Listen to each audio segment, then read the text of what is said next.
Bonjour à toutes et à tous, c'est moi Satsai Puissant et aujourd'hui on se retrouve pour la review de Cliffjumper qui arrive avec un peu plus de retard que je l'avais dit dans l'unboxing. Mais bon, tant qu'elle est faite, tant que je vous la présente, il n'y a pas de souci. Euh, donc avant de parler de la figurine, donc on va parler de la boîte. Donc le logo Transformers Earthrise War for Cybertron Trilogy. Donc tout simplement la gamme est la trilogie dans laquelle on retrouve cette gamme. Donc le nom du personnage, Cliffjumper, sûrement sa classe dans les rangs Autobots. Et pour le petit logo ici, hein, je parle. Donc le numéro de la figurine dans la gamme, donc le numéro 7. Hop hop hop, donc ici on a le logo Louis Vuitton et plus, je pense que je suis bon niveau côté, niveau de ce côté-là. Donc logo Hasbro, Transformers en rouge sur fond noir, logo Generation, logo Takaratomi. Sur le côté, donc magnifique artwork de Cliffjumper. À l'arrière, donc on a déjà le logo Transformers More Than Meets the Eye. Donc encore une fois Cliffjumper, le numéro. Et vous ne voyez pas, désolé. Ils sont au-dessus, donc son logo dans son rang tout simplement. Enfin son camp, pas son rang. Ça dépend dans quel sens vous parlez du rang. Donc comme j'ai dit, Transformers More Than Eye. Donc les différentes possibilités avec la figurine, donc le mode robot, mode alternatif. Et le troisième mode qui est sûrement issu d'un épisode G1 dont je n'avais aucunement la connaissance. Donc le blabla habituel. Donc le magnifique artwork de la gamme. Sur le dessus, hop, logo Autobots. Donc je n'ai pas encore de Decepticons, donc je ne sais pas si ce sera Decepticon pour les Decepticons sur la boîte. Pour ceux qui ont Starscream, dites-le moi en commentaire si vous voulez, bien sûr. Donc, et puis encore une fois le logo de la gamme. Et puis un petit Galvatron qui tease un petit peu la prochaine partie de la trilogie War for Cybertron. Donc qui se passerait donc après les événements du film, hein, bien entendu, de 86, si je ne me trompe pas dans la date. Donc voilà, et puis en dessous, le blabla habituel, tout simplement. Voilà. Ah, et puis je vous montrerai pas vraiment le fond avec la languette rouge, parce que je suppose qu'avec toutes les reviews que vous avez dû voir à la sortie de la figurine, voilà, je ne pense qu'il n'y a pas la nécessité de le faire. Donc voilà. Donc maintenant, parlons de la figurine, à proprement parler. Donc, pour ce qui est du mode alternatif, je ne saurais pas vraiment vous dire. Je sais que c'est un coupé sport, parce que je me suis renseigné sur TF Wiki. Tout ce qu'ils disent, tout simplement, c'est que ça ressemble un peu à son mode alternatif dans G1, qui était une Porsche 934, je crois. Et mais que l'avant faisait plus penser à une Mitsubishi. Voilà. C'est tout ce qu'il y a à savoir sur le mode alternatif, à part qu'il est rouge. Donc voilà, ça je crois que vous avez l'habitude pour Cliffjumper. Donc parlant du mode alternatif, on a le logo Autobot ici, les vitres en transparent bleu, en plastique transparent bleu. On a la vitre ici peinte en noir. Donc à l'avant, on a la calandre peinte en noir, ce qui est sûrement les phares anti-brouillard ici, et je suppose la plaque d'immatriculation à l'avant peint en argenté. À l'arrière, donc on a donc les feuilles qui sont en rouge, bien sûr. On a le pare-choc ici en noir et les pots d'échappement en argenté. Donc voilà. Sinon, pour ce qui est de l'undercarriage, on voit à part les avant-bras qui sont visibles ici, voilà, on devine facilement que c'est les jambes, bien sûr, quand on connaît le type de transformation qu'a Cliffjumper dans la G1. Excusez-moi. Mais bon, je trouve que c'est quand même vraiment bien caché. Donc voilà. Après, c'est toujours plus facile de cacher un mode robot dans une voiture qu'un avion, comme j'ai toujours dit, pour les figurines. Donc pour ce qui est des accessoires, on retrouve donc tout simplement, voilà, deux petits guns individuels. Donc, voilà, cette partie-ci, je ne sais pas ce que c'est censé être. Bon, bien sûr, c'est pour le bazooka, hein. Mais voilà. Et bien sûr, les petits skis. Donc voilà. Donc on peut stocker sur le mode alternatif. Donc tout ce que vous avez à faire, c'est plugger ces trois pièces ensemble. Hop. Donc voilà. Et ensuite, tout ce que vous avez à faire, c'est prendre les skis, les plugger ici, en fait, dans les trous rectangulaires, juste au-dessus de la poignée 5 mm. De 5 mm. Hop. Et je sais pas pourquoi, j'ai toujours l'impression qu'il y en a une qui rentre moins que l'autre. Donc voilà. Et ensuite, vous pluguez dans le trou 5 mm qu'on retrouve ici. Voilà. Et c'est laid. On va enlever ça tout de suite. On a une autre configuration qu'on a vue sur la boîte. Hop. Donc, on resépare comme ceci. Hop. La pièce ici. Hop. On l'ouvre en deux. On vient la plugger ici, donc avec le trou 5 mm et les deux petits trous ici qu'on retrouve ici. Donc la pièce est à l'envers, ça n'ira pas. Hop. Hop. On clipse comme ceci. Faites très attention quand vous l'enlevez, car les pegs ici, de la pièce ici que je viens de rajouter, sont très fins. Donc à faire attention. Hop, on vient plugger en fait. Donc, je ne vous l'ai pas montré sur celui-ci. On a un ergot rectangulaire ici qui va simplement venir se loger ici dans la poignée. Et c'est la même chose pour les skis. On a un ergot ici rectangulaire. Le trou qui vient se loger, enfin pas le trou qui vient se loger, mais qui est juste derrière la roue, tout simplement. Hop. Et on a le mode ski nautique de Cliffjumper, donc qui est sûrement un hommage à un épisode d'Angers 1. Mais voilà, je ne connais pas la référence, donc c'est sûrement ça.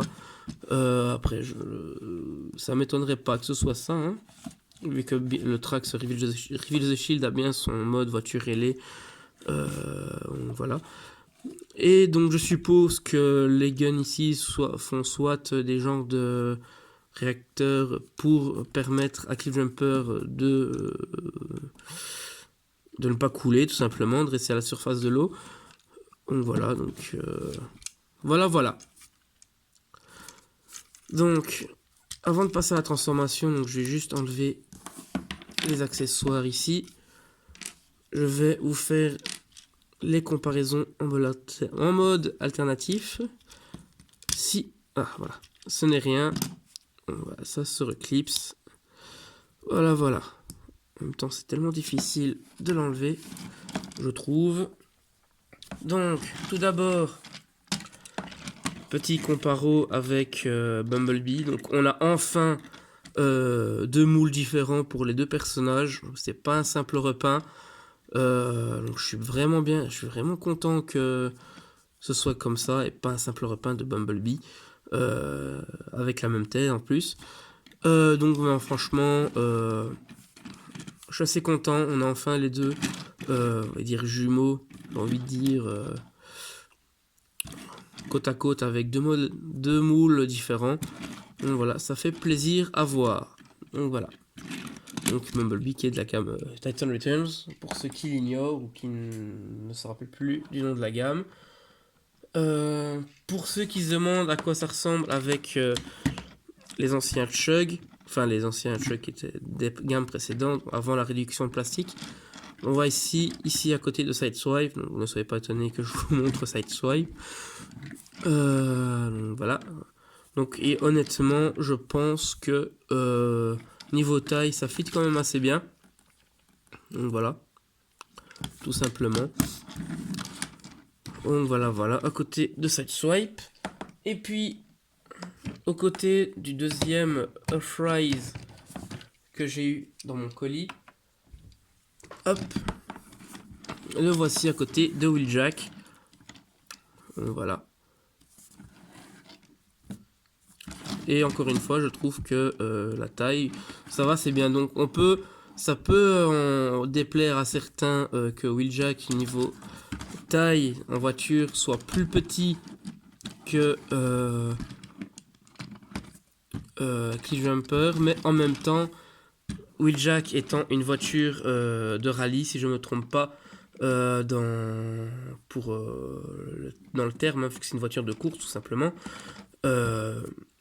Plus la voiture est, on va dire, à plat, hein, entre guillemets, plus elle aura une bonne pénétration dans l'air, donc elle gagnera en vitesse, tout simplement. Tandis que ça, donc voilà, c'est pas une voiture de sport, hein, j'ai envie de dire, pas une voiture de course, tout simplement.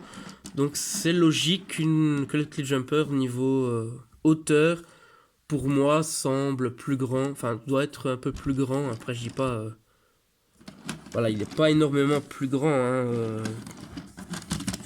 Je vais vous montrer comme ceci. Voilà, il n'est pas énormément plus haut, mais bon, voilà. Voilà pour Wheeljack. Donc maintenant, on va passer à la transformation. Donc tout d'abord, on va enlever cette partie ici à l'arrière, donc c'est du Parsforming, hein. Donc je peux comprendre que ça déplaise à certains, l'idée du Parsforming, mais bon, comme j'avais dit dans le podcast, pour ceux qui s'en rappellent, avec le Studio Series Jetfire, si moi le Parsforming ne me dérange pas s'il est bien utilisé. Et pour moi, ici, ce Parsforming est bien utilisé. Donc voilà, c'est pas un Parsforming inutile. Ce n'est pas toute la transformation qui se fait en Parsforming, comme le fameux Transformers Prime Unicron qui était sorti en version Takara, tout simplement. Donc, maintenant, ici, ce qui est plus difficile, c'est venir séparer l'avant de la voiture. C'est loin d'être simple. Allez.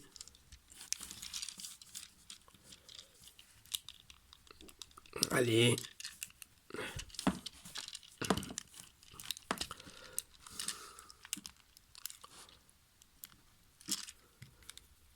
Allez, Cliff. Fais pas ton timide. Je reviens tout de suite. Bon. J'ai trouvé une façon de le faire plus facilement. Donc, pour ceux qui veulent, qui n'arrivent pas comme moi. Donc, tout simplement, vous prenez une des parties ici. Que vous bougez un petit peu pour soulever cette partie-ci du capot ainsi que l'habitacle. Et ainsi, hop, on prend les jambes, elles sont dégagées, on déclipse en même temps la portière de la cuisse, si elle veut bien venir, celle-ci, voilà, donc qui est tout simplement avec un ergot ici qui vient se plugger ici dans la cuisse, excusez-moi. Donc ensuite,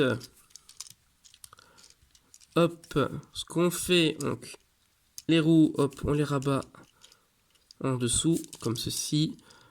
On positionne l'avant de la voiture comme ceci. Ensuite, donc on a cette petite pièce, ce petit ergot qui va venir en fait se loger en dessous, dans les trous triangulaires de la jante. Hop, donc pareil de ce côté-ci, on a baisse et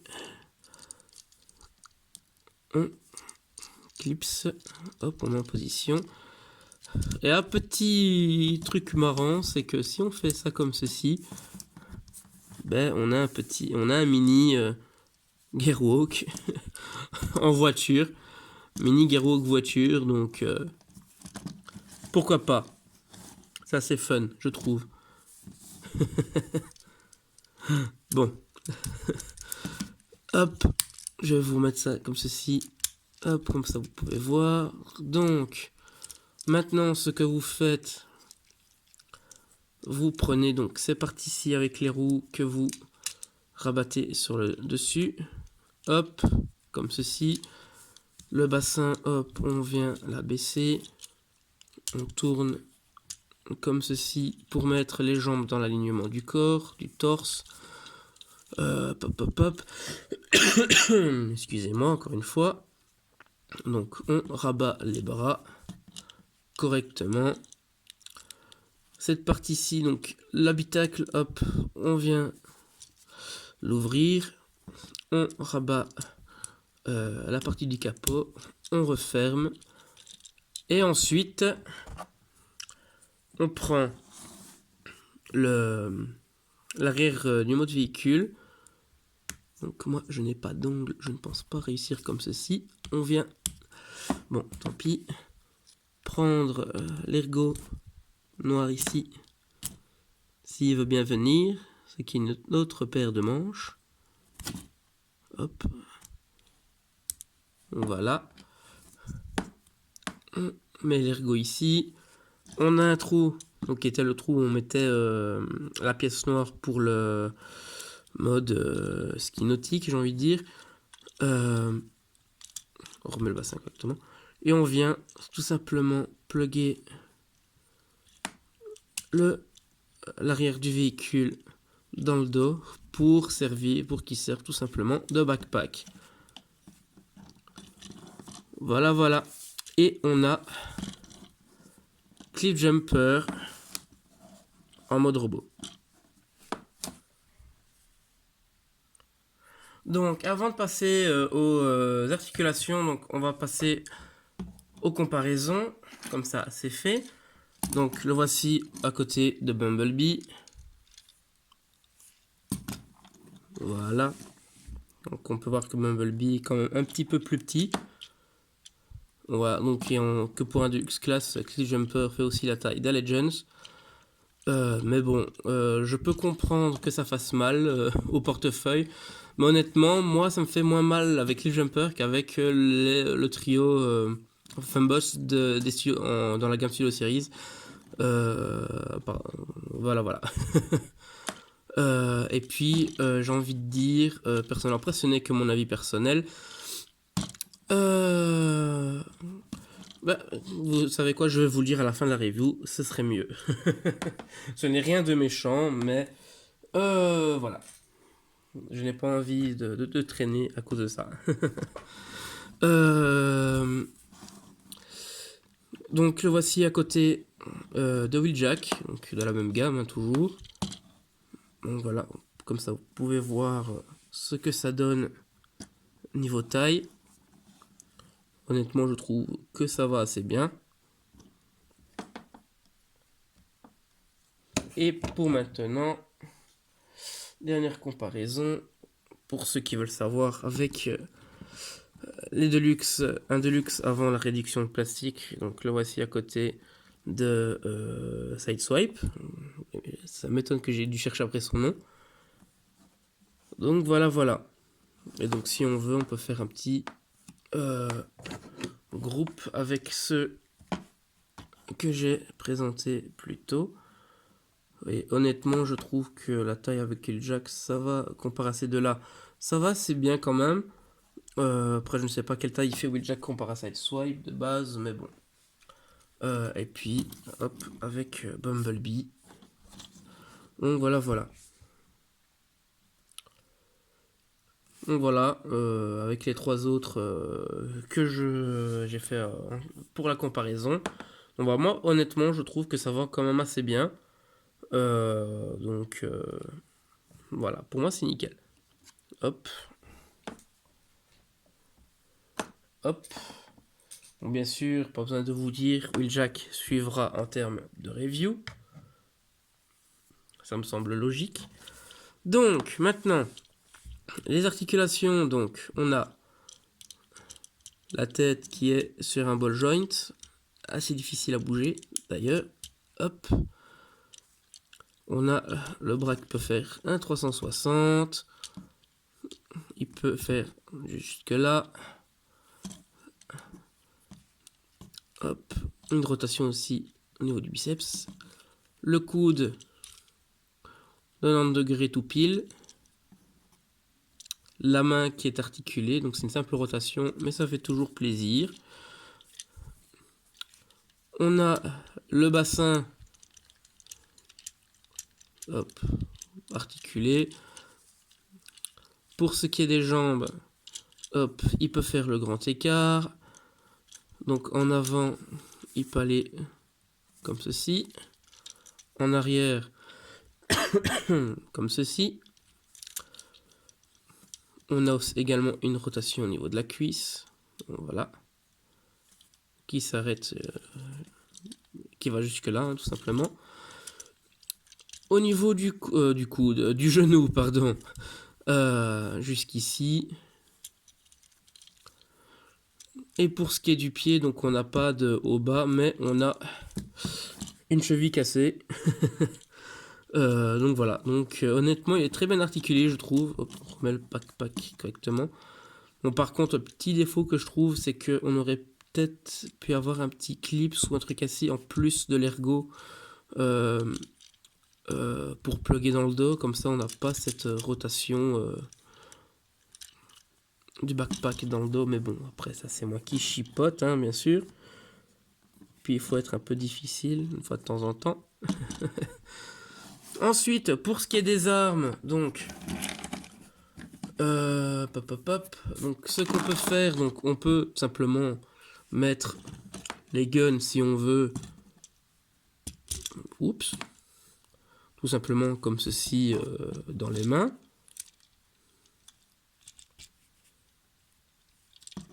Hop, voilà, piou piou. Donc comme je vous l'ai dit, on peut mettre les effets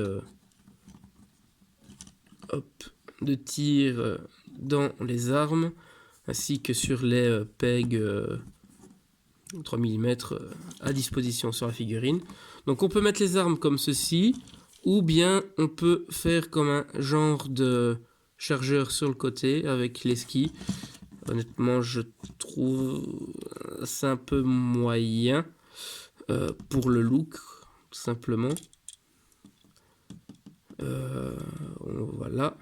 Honnêtement j'aurais préféré, à défaut d'avoir ça, tout simplement qu'on nous mette peut-être un trou ici, juste en dessous du canon, pour faire un peu comme un chargeur, tout simplement.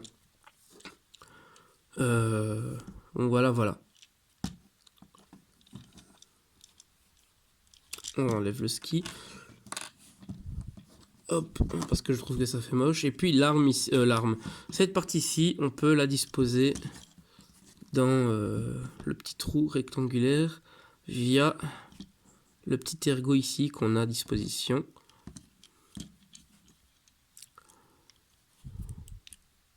Hop. Et voilà. Et honnêtement, je ne sais pas à quoi ça sert. Un lance-missile, je sais pas.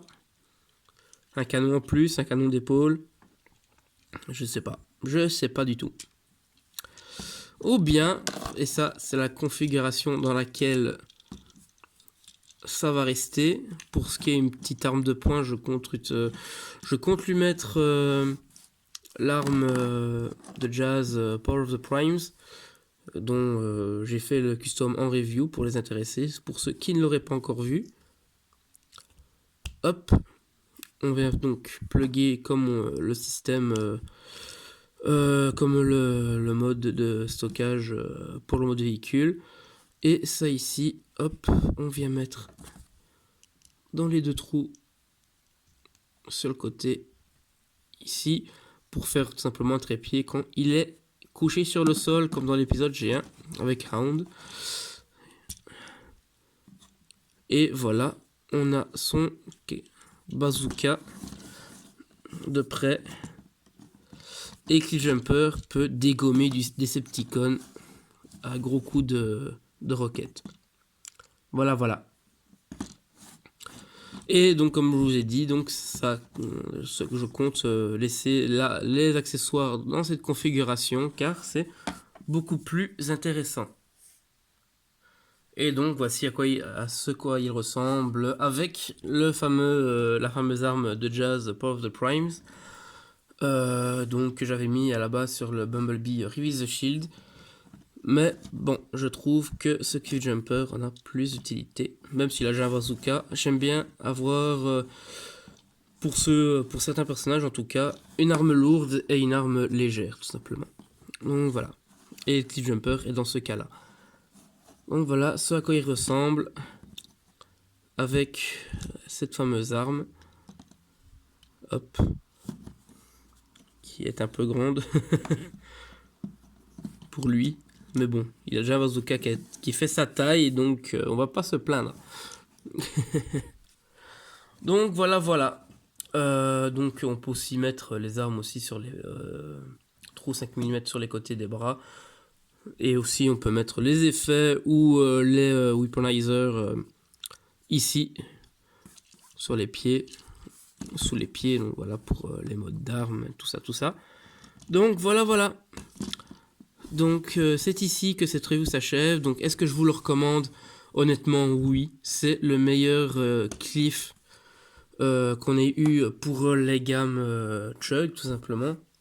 Donc quand je dis Chug, c'est toutes les gammes qui reprennent le G1, hein, donc, que ce soit les gammes d'époque ou les gammes de maintenant. Et donc pour moi c'est la meilleure représentation qu'on ait de Cliffjumper à date en figurine. Donc je vous le recommande, donc même si ça vous dérange le parsforming ou même la taille, je peux comprendre honnêtement, mais je vous le conseille quand même, il en vaut la peine. Donc si ça vous dérange vraiment pour la taille, donc essayez de l'acheter avec des réductions de disponibles, donc voilà. Donc voilà, voilà. Donc pour ce que j'avais à dire vis-à-vis ah oui, de la taille de Cliffjumper. Donc honnêtement, certains fans râlent entre guillemets parce qu'il est petit. Mais bon, j'ai envie de dire, à la base c'est un mini-bot, donc il est censé être petit. Et puis j'ai envie de dire aussi, il aurait été un peu plus grand, on aurait râlé parce qu'il n'aurait pas été à l'échelle, parce qu'il aurait été trop grand, et voilà, patati patata. Donc voilà. Excusez-moi. La gorge qui me démange. Donc voilà, donc comme ça, l'abcès est crevé, donc voilà. Donc voilà, j'espère que cette review vous a plu. Si vous avez quelque chose à dire en commentaire, dites-le, que ce soit constructif. Voilà. Parce que j'ai eu un commentaire sur une vidéo qui n'était pas une review. J'étais là, oui, mais bon. Donc, voilà. C'est un peu bizarre. Donc voilà, voilà. Donc si vous avez aimé la vidéo, donc voilà, n'hésitez pas à liker. Si vous voulez, bien sûr. Je ne vous forcerai pas la main. Donc si vous voulez vous abonner comme vous voulez. Uniquement si mon contenu vous plaît, hein, tout simplement. Donc voilà, voilà. Donc j'espère, je me répète encore une fois, mais bon, j'espère que cette review vous a plu. Et je vous dis à la prochaine pour la review de Wheeljack ou une autre review, peut-être une custom, je verrai si j'en finis un. Voilà. Donc je vous dis à la prochaine et faites attention, restez chez vous. Ciao!